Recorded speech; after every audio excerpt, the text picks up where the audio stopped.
तुम आग लगाओ ना, मेरे को लेके कोई चक्कर नहीं। आग लगाओ और आपकी आपको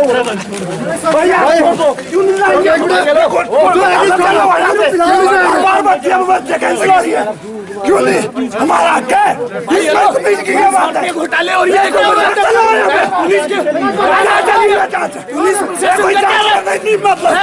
पुलिस पुलिस 17,000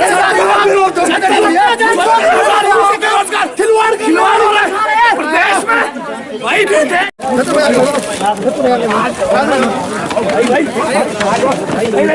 जयराम ठाकुर मुर्दाबाद मुर्दाबाद मुर्दाबाद। जयराम ठाकुर मुर्दाबाद मुर्दाबाद मुर्दाबाद। जयराम ठाकुर मुर्दाबाद मुर्दाबाद मुर्दाबाद। जयराम ठाकुर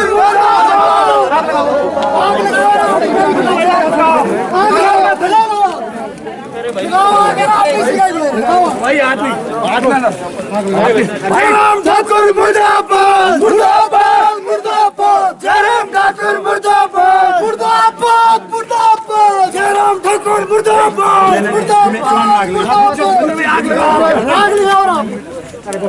चलेगी नहीं चलेगी नहीं चलेगी। जयराम हमसे डरता है, पुलिस आगे करता है। दिल्ली कराने वाली सरकार नहीं चलेगी नहीं चलेगी नहीं चलेगी। युवा विरोधी सरकार नहीं चलेगी नहीं चलेगी नहीं चलेगी।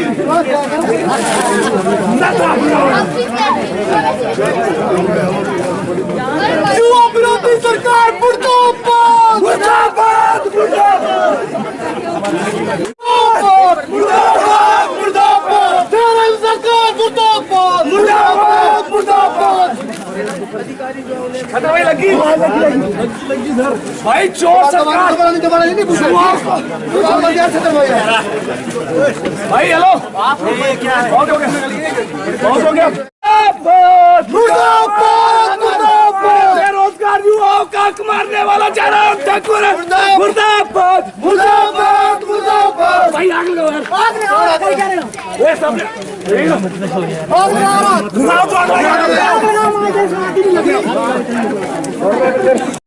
कि इस तरह की अगर घोटाले यहाँ पर रहेंगे तो आने वाले जो समय में जो युवा है उनके भविष्य से कहीं न कहीं खिलवाड़ होता रहेगा। फिलहाल अभी कि इस तरह की अगर घोटाले यहाँ पर रहेंगे तो आने वाले जो समय में जो युवा है उनके भविष्य से कहीं न कहीं खिलवाड़ होता रहेगा। फिलहाल अभी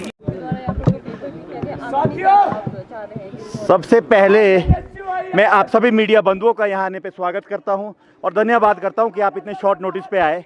आपने देखा आज एनएसयूआई द्वारा उपायुक्त कार्यालय के बाहर धरना प्रदर्शन किया गया, जिसका मुख्य रोष पिछले कल पुलिस भर्ती में जो लिखित परीक्षा थी उसके पेपर लीक हुए।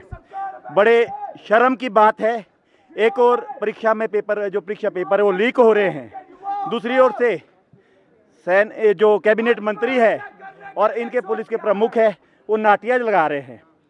शर्म मानी चाहिए इसी सरकार को, शर्म आनी चाहिए इसी प्रशासन को। ऐसा नहीं है कि ये पहला पेपर लीक हुआ है, इससे पहले अगर चाहे आपको पता ही होगा, चाहे वो JOIT है, चाहे पटवारी परीक्षा है, चाहे आपके HRTC में है, हर जगह भर्तियों में घोटाले हो रहे हैं। इन्हीं मुद्दों को लेकर आज NSUI द्वारा एक रोष प्रदर्शन किया जा रहा था। प्रदेश की सरकार जहां आज बेरोजगारी चरम सीमा पे है, जहां पे आज लोगों के खाने के लाले पड़े हुए हैं, प्रदेश सरकार अपने लोगों को रोजगार देने के लिए भ्रष्टाचार में संलिप्त है। इतना ही नहीं, अगर आप देखें हिमाचल प्रदेश विश्वविद्यालय में इनके सरकारी विभाग के OSD की जो धर्मपत्नी है, उनको भी वहाँ पे यूनिवर्सिटी के जो स्कूल है वहाँ पे रोजगार दिया गया।